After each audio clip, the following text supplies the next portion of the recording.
Hello everyone. तो आज हम अपना चैप्टर स्टार्ट करेंगे, चैप्टर नंबर 3, तीसरा पार्ट साइंस का, जिसका नाम है परमाणु एवं अणु। तो कभी सुना है इसके बारे में कि परमाणु क्या होता है, अणु क्या होता है? जिसने सुना है बहुत अच्छी बात है, जिसने नहीं सुना अभी हम समझने की कोशिश करते हैं। कोई भी पदार्थ जो हम अपने चारों तरफ देख रहे हैं, अगर हम उसको तोड़ने की कोशिश करें, क्या हम उसको तोड़ पाएंगे? आप कहोगे कुछ पदार्थों को तोड़ पाएंगे, कुछ को नहीं तोड़ पाएंगे, लेकिन सोचो कि हम हर पदार्थ को तोड़ सकते हैं। ठीक है, तो तोड़ने के बाद क्या होगा? एक बड़ा कोई ब्लॉक लिया हमने, मान लो कोई ब्रिक ले ली, ईंट ले ली हमने, ईंट को हमने तोड़ा, 2 भाग बना दिए, 4 बना दिए, 6 बना दिए, 8 बना दिए, तोड़ते गए वो पाउडर्ड फॉर्म में आ गई, बिल्कुल चूरा चूरा हो गई। तो एक ऐसी स्थिति आएगी जब हम इसको आगे नहीं तोड़ पाएंगे। तो हम अपने चारों तरफ जितने भी पदार्थ दिख रहे हैं, उनका सबसे छोटा अविभाज्य कण, ये बताया साइंटिस्ट ने कि सबसे छोटा पदार्थ का, इस चैप्टर के अंदर पदार्थ को द्रव्य भी लिखा गया है, तो आप इससे कंफ्यूज मत होना। द्रव्य क्या होता है? पदार्थ का ही नाम है, कोई भी वस्तु, कोई भी पदार्थ। तो पदार्थ का वह अविभाज्य छोटा कण जिसको हम और छोटे टुकड़ों में नहीं तोड़ सकते, अविभाज्य का मतलब वही हो गया। ठीक है, तो परमाणु क्या हुआ? पदार्थ का छोटे से छोटा कण जिसको हम और छोटे टुकड़ों में नहीं तोड़ सकते। ठीक है, अणु क्या होगा फिर? जब 2 या 2 से अधिक परमाणु आपस में मिल जाएंगे तो वो क्या बनाएंगे? अणु बनाएंगे, लेकिन किसी निश्चित अनुपात में मिलेंगे। वो ऐसा नहीं है कि किसी भी अनुपात में मिल जाएं। जैसे हम एग्जाम्पल लेते हैं कि हाइड्रोजन एक अणु है, परमाणु है, कि हमने क्या लिया, हाइड्रोजन का एक सैंपल है जिसमें कितने भी परमाणु हो सकते हैं, हजारों लाखों से हो सकते हैं परमाणु। हम उनमें से कोई एक परमाणु लेते हैं, हाइड्रोजन मिल गया हमें। अणु कब बनेगा? जब 2 हाइड्रोजन आपस में मिल गए और H2 बना दिया उन्होंने। ठीक है, या फिर 2 परमाणु मिल गए हाइड्रोजन के और एक मिल गया ऑक्सीजन का, एक निश्चित अनुपात में इन्होंने आपस में जुड़ गई है, तो इन्होंने क्या बनाया? अणु। ठीक है, ये अणु हो गया और इन्होंने एक निश्चित अनुपात में मिलके यौगिक बना दिया। इनकी भी बात हम बाद में करेंगे थोड़ी डिटेल में। तो अभी आप समझो कि परमाणु एक अकेला कण है और अणु जो है वो अकेला कण नहीं है। ये बात माइंड में क्लियर रखो। अब आते हैं, हम बात करते हैं रासायनिक संयोजन के नियम। देखो बेटा, ये इतना इम्पॉर्टेंट टॉपिक है, इसको अभी 11th में भी करा रहे हैं। तो जिस बच्चे को विज्ञान में थोड़ा बहुत इंटरेस्ट है, जिसको लगता है कि मुझे आगे जाके विज्ञान लेनी है, साइंस साइड लेनी है, तो वो इन टॉपिक्स को बहुत ही ध्यान से करे, तीसरे चैप्टर को बहुत अच्छे से करे। ठीक है, तो पहला नियम है द्रव्यमान संरक्षण का नियम। सबसे पहली बात तो आप द्रव्यमान का मतलब समझ लो। द्रव्यमान का मतलब है भार, किसी वस्तु में कितना भार है। संरक्षण का मतलब होता है बदलाव ना आना, उतना ही रहना। द्रव्यमान संरक्षण का नियम। रासायनिक अभिक्रिया में द्रव्यमान न तो सर्जन किया जा सकता है, न ही विनाश। सर्जन का मतलब होता है बेटा बनाना। हम द्रव्यमान को बना नहीं सकते, इसका मतलब हम पदार्थ को नहीं बना सकते, क्योंकि द्रव्यमान किसका होता है? पदार्थ का होता है। द्रव्यमान का मतलब क्या है? भार। लिख लेना आप, ताकि आपको ये वर्ड्स क्लियर रहें। तो किसी वस्तु को जब हम बना नहीं सकते, उसका भार हम नहीं बना सकते और ना ही उसका हम विनाश कर सकते हैं। ये है द्रव्यमान संरक्षण का नियम। ठीक है, एग्जाम्पल लेते हैं, हम बात करते हैं मैग्नीशियम। ये एक प्रैक्टिकल है, ये मैं तुम्हें करके भी दिखाऊंगी। एक वीडियो हम इसमें जितनी भी एक्टिविटीज़ होंगी लैब में, मैं ये करके दिखाऊंगी तुम्हें। तो मैग्नीशियम जो है, मैग्नीशियम रिबन होता है, एक वाइट से कलर का होता है, ऐसे दिखाई देता है। बड़ी क्लासेस में कभी मैंने कराया हो, तुमने देखा हो, जब तुम छोटी क्लासेस में थे तो हो सकता है किसी ने देखा भी हो। जब हम उसको बर्न करते हैं, जलाने की कोशिश करते हैं, तो वो क्या करता है, अभिक्रिया करता है। किससे करता है, ऑक्सीजन से। देखो ये यहाँ पर मैं सिंबल लिख रही हूँ बेटा, लेकिन एक्चुअली में अभी तुम्हें ये याद नहीं है, अभी मैं साथ साथ इनके नाम भी लिख देती हूँ। लेकिन आज मैं 20 परमाणु क्रमांक तक तुम्हें ये दूंगी भी, जो तुम्हें लर्न करने हैं। मैग्नीशियम और ये है हमारी ऑक्सीजन, ये दोनों आपस में अभिक्रिया करते हैं और ये क्या बनाते हैं, मैग्नीशियम ऑक्साइड। क्या बनाते हैं ये, मैग्नीशियम ऑक्साइड। तो अगर हम देखें कि द्रव्यमान में क्या बदलाव आया, द्रव्यमान के अंदर क्या बदलाव आया, तो देखो मैग्नीशियम का परमाणु क्रमांक भार होता है 24, और यहाँ पर इसके 2 हम यूज़ करेंगे तत्व, तो इसका हो गया 48 ग्राम, 48 ग्राम। ऑक्सीजन का हो गया 32 ग्राम। ये कैसे आया ये भी हम बाद में बताएंगे, लेकिन ये मान के चलो आपको ये दिया हुआ है। और यहाँ ये बना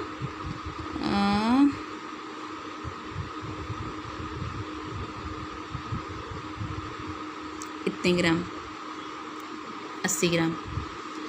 तो बताओ द्रव्यमान संरक्षण का नियम कैसे इस पे सिद्ध कर सकते हो तुम।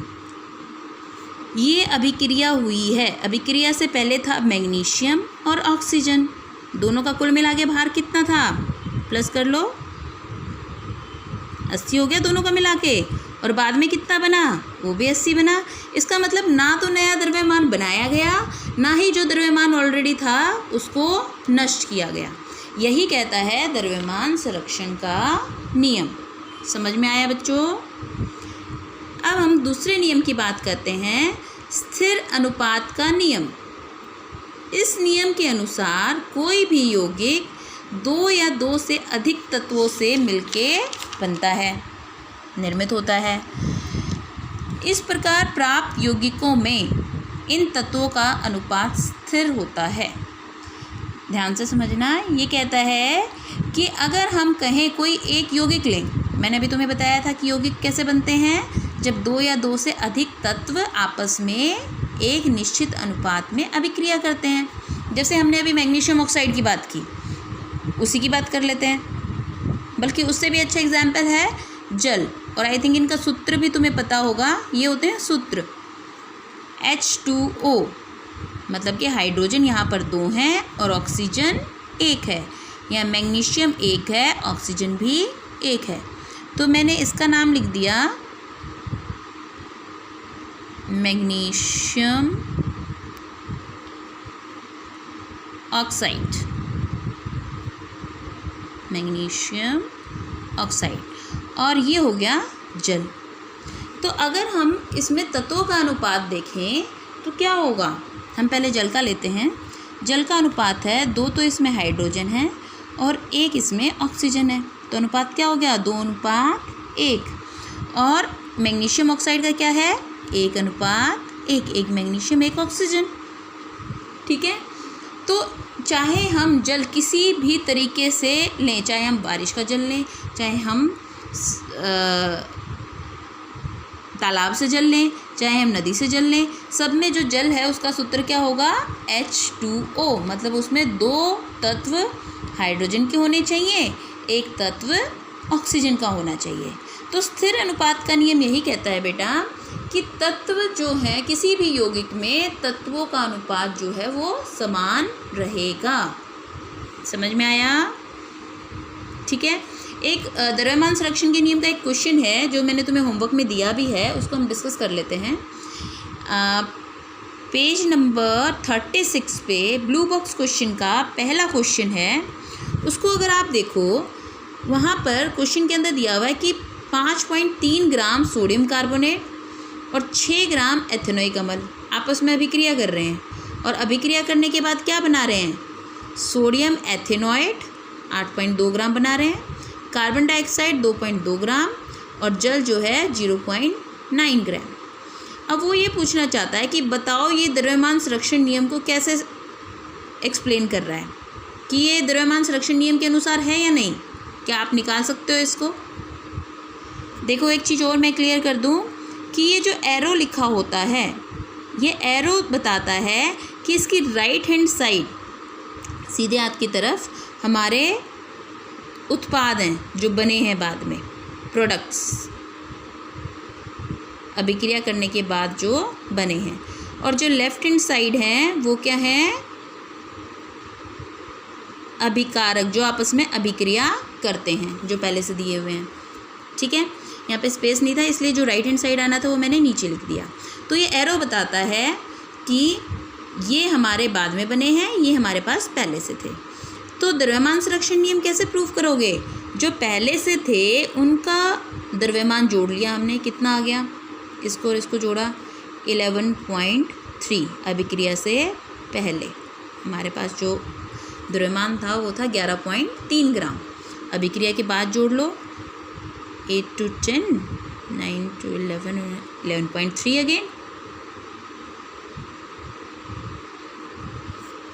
तो देखो, अभिक्रिया से पहले और अभिक्रिया के बाद द्रव्यमान जो है वो क्या रहा, समान रहा।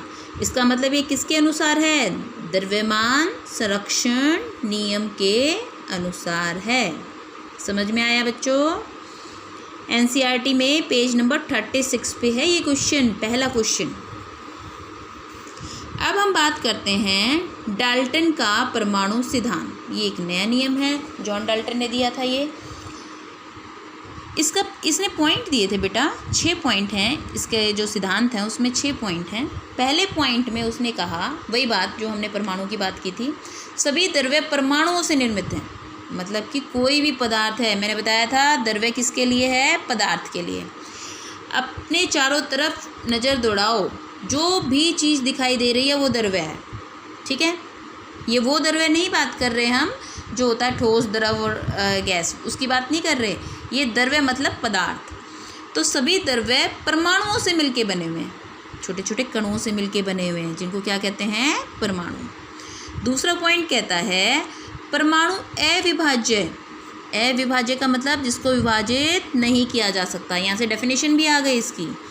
सूक्ष्मतम, सूक्ष्मतम का मतलब क्या है, छोटा। सूक्ष्म का मतलब होता है बहुत छोटा, बहुत ज़्यादा छोटा कण होते हैं। क्या होते हैं ये, सूक्ष्मतम और अविभाज्य कण होते हैं, जो रासायनिक क्रिया में न तो सर्जित किए जा सकते हैं, मतलब कि बनाया नहीं जा सकता उनको, न ही उनका विनाश किया जा सकता है। ठीक है।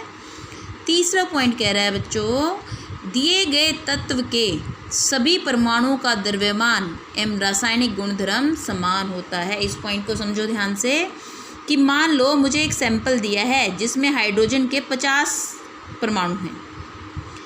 अब उन सभी परमाणुओं का द्रव्यमान भी समान होगा क्योंकि सारे तो हाइड्रोजन के हैं, और उनके गुणधर्म भी समान होंगे। रासायनिक गुणधर्म कि वो किससे अभिक्रिया करके क्या बनाएंगे वो भी समान होंगे क्योंकि तत्व तो समान ही है। ठीक है। अब चौथा पॉइंट, भिन्न भिन्न तत्वों के परमाणुओं का द्रव्यमान व रासायनिक गुणधर्म भिन्न भिन्न होता है।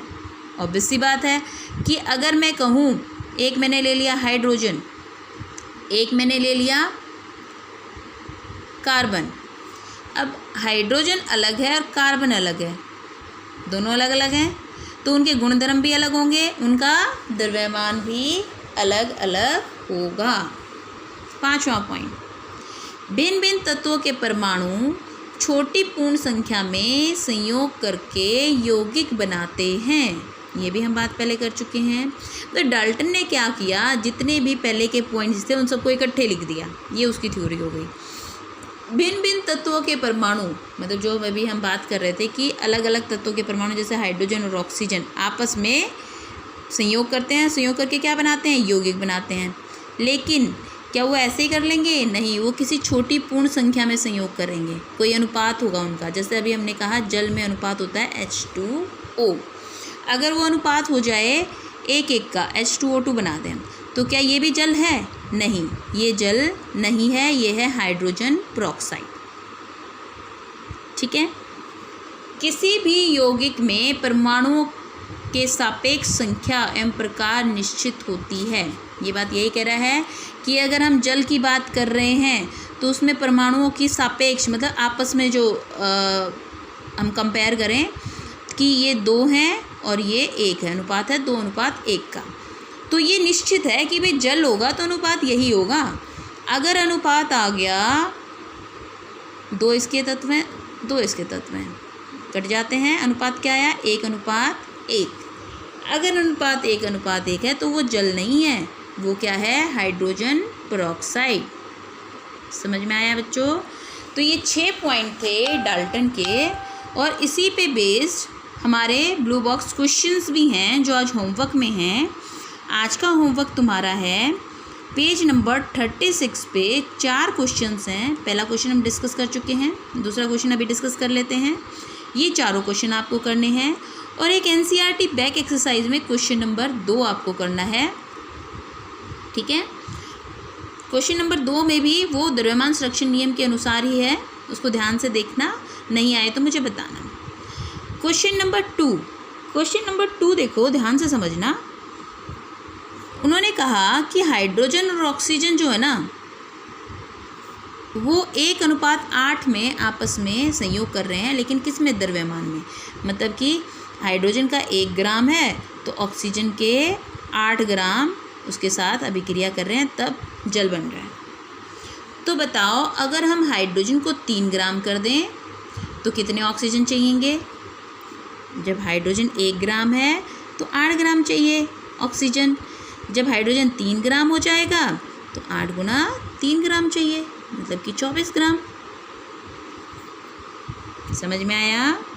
सिंपल है कि भाई 1 ग्राम हाइड्रोजन को 8 ग्राम ऑक्सीजन चाहिए जल बनाने के लिए, तो 3 ग्राम हाइड्रोजन को कितनी चाहिएगी? 8 × 3, 8 गुना 3, 24 ग्राम चाहिएगी। अब थर्ड क्वेश्चन आता है बेटा, बहुत ही इजी है। ये कहता है कि बताओ डाल्टन के जो 6 पॉइंट थे, ये जो 6 पॉइंट तुमने पढ़े हैं, इनमें से कौन सा पॉइंट द्रव्यमान संरक्षण नियम को एक्सप्लेन कर रहा है, उसको भी प्रूव कर रहा है। तो देखो, हमने पॉइंट 2 पढ़ा था, जो रासायनिक क्रिया में न तो सज्जित किए जा सकते हैं न ही विनाश किए जा सकते हैं, यही था। और द्रव्यमान संरक्षण नियम में भी यही चीज़ थी। 4th क्वेश्चन में उसने पूछा कि स्थिर अनुपात नियम किस सिद्धांत से प्रूव होता है, डाल्टन एटॉमिक थ्योरी में या डाल्टन के परमाणु सिद्धांत में। तो देखो 5th पॉइंट पे आ जाओ, 5वें सिद्धांत पे। भिन्न भिन्न तत्वों के परमाणु छोटी पूर्ण संख्या में संयोग करके यौगिक बनाते हैं। यही तो था कि यौगिक कब बनते हैं? जब वो आपस में स्थिर अनुपात में संयोग कर लें। अब वो छोटी पूर्ण संख्या क्या होगी? स्थिर अनुपात ही होगी। तो पॉइंट नंबर 5, तो यहाँ आप इस पूरे पॉइंट को लिख दोगे, यहाँ दूसरे सिद्धांत को लिख दोगे और यहाँ पर 5वें सिद्धांत को पूरा लिख दोगे। ठीक है, तो यही है बेटा आज का काम। क्वेश्चन नंबर 36 पेज पे 4 क्वेश्चंस हैं, और एनसीईआरटी बैक एक्सरसाइज का 2nd क्वेश्चन है। ये इन्हीं टॉपिक्स पे है जो आज आपने किया है। साथ साथ इनको लिख भी लेना, परमाणु और अणु की डेफिनेशन लिखना, रासायनिक संयोजन के नियम, जो 3 नियम हमने पढ़े हैं, 2 नियम हैं और एक पूरी थ्योरी है, परमाणु सिद्धांत हैं डाल्टन के, जिसमें 6 पॉइंट हैं, वो आपको लिखने भी हैं और याद भी करने हैं साथ साथ। अगर किसी बच्चे को कोई प्रॉब्लम होती है, नहीं समझ में आता कुछ, तो मुझे फ़ोन करना है। ठीक है।